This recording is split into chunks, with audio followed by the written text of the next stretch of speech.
Assassin's Promise by Thomas Woodward. Chapter 126. Hoptal held himself still.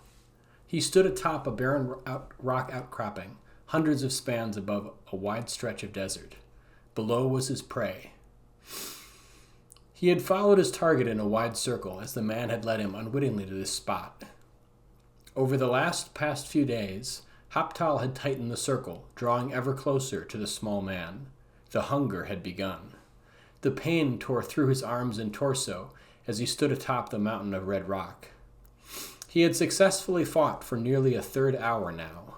Soon, his base desires would take over, knowing instinctively that he would only find release from the agony upon killing the man far below where he stood. He wanted to plead with the man to run, to escape, but it was futile. The masters had crafted the perfect weapon. His willingness to comply, to kill, was irrelevant.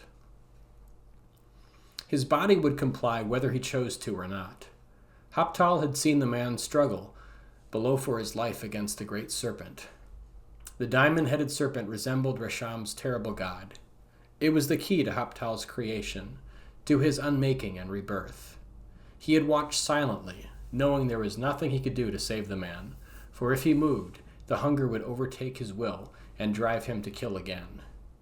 It would only be after the red haze lifted from his vision that he would realize what he had done. What he had done so many times now. His resolve was beginning to crack. "Run!" Hoptal silently prayed for his adversary below.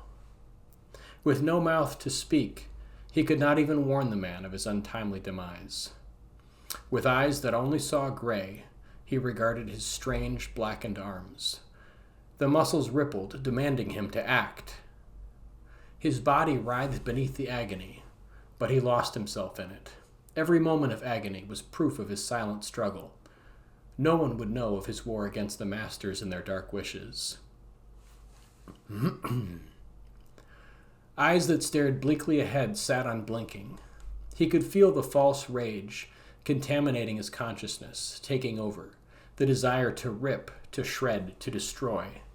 His entire body pulsated as Hoptal threw the last shred of his consciousness against the mindless beat before the blackness fell over his eyes and threatened to take over. No. In a brief moment of clarity, Hoptal saw the daughter of this man. She was everything in the world he cared to protect. Hoptal had watched carefully, followed the one named Durga, marked his likeness in his mind, until he could follow the scent without thinking. He had seen all that the man he stalked beneath him had touched. As the murderous urge took over his mind, Hoptal let out a primal scream. The sound was guttural and hideous, and was stolen from him by the wind. It echoed off the cliffs, but he was no longer there to hear it.